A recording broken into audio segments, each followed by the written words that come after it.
Today we'll be creating a tessellation for a quiz grade that will be due a couple days after spring break.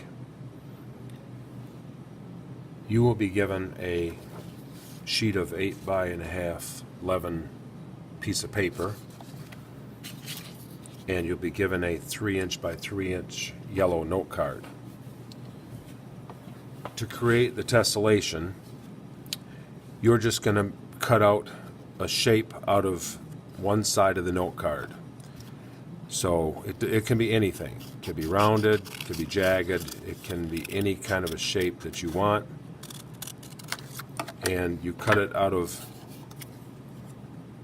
note card.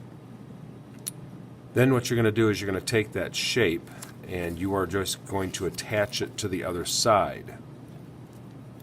So that'll get attached to the side. Now it's very important that this distance here, that distance from here to here, is the same as the distance from here to here. So I'm just going to measure this distance there.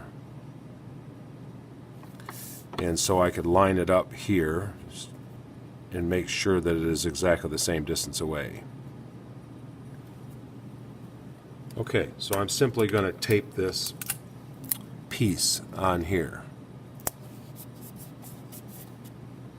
Then I'm going to do the same procedure, and I'm going to cut out a piece from this side.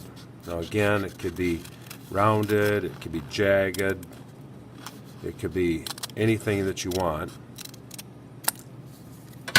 Alright, so I cut this piece out of here, and again, remember that the distance that I cut it out on this side, I'll just mark it, has got to be the same distance. So I just, basically it's a translation. So I take this piece that I cut out and I translate it. I just slide it over here, and I'm going to use my little marks on the paper to make sure it's the same distance away. Okay, so then I'm going to tape that piece onto that. And just to give it a little bit more support, I'm going to tape both sides.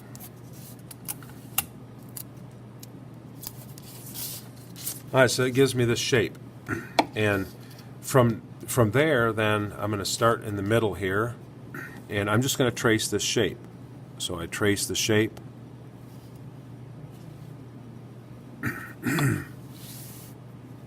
Right around the outside, just carefully trace that.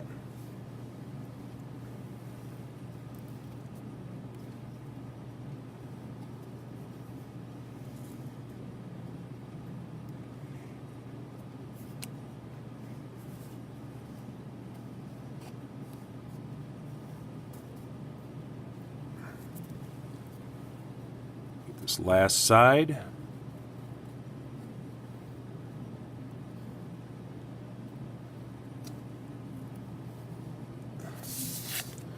There, so I have this shape. Now, this shape will look like something, and I didn't really know what that looks like until I actually have it shaped, but I think it looks like maybe a hog that's sitting on its hind legs, something like that. So if I design this, I could maybe make this look like a hog. Well, the tessellation happens when I then translate this and I lock this back part of the hog into there, and then I see how it locks in, and then I just tessellate that. So I just trace that shape, and that would get traced all the way around. I'm not going to take the time to do that, but I would trace the whole thing around, and then it would lock in here. Okay, so the back side of this one locks into the front of this one. Okay, so I would tessellate this, and ultimately I would do this over the entire piece of paper. I would just trace these that are all locked in. And then here you can see how this is going to lock in there, so that maybe the ear of this locks into the belly of this one. And I trace that one, and my ultimate goal is to fill up the entire piece of paper with this figure. Okay, so I just fill the entire thing up. So ultimately, what this could look like is something like this. So this person designed this fish, nice colored in, nice and neat, some details on that fish.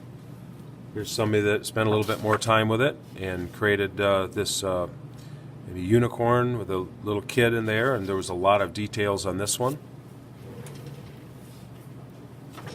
Some students have even done rotations like this, where you'd probably have to, if you want to do a rotation, you could find ways to do that on the internet. There's explanations of how to do a rotation. You can see here's the rotation point of this right here.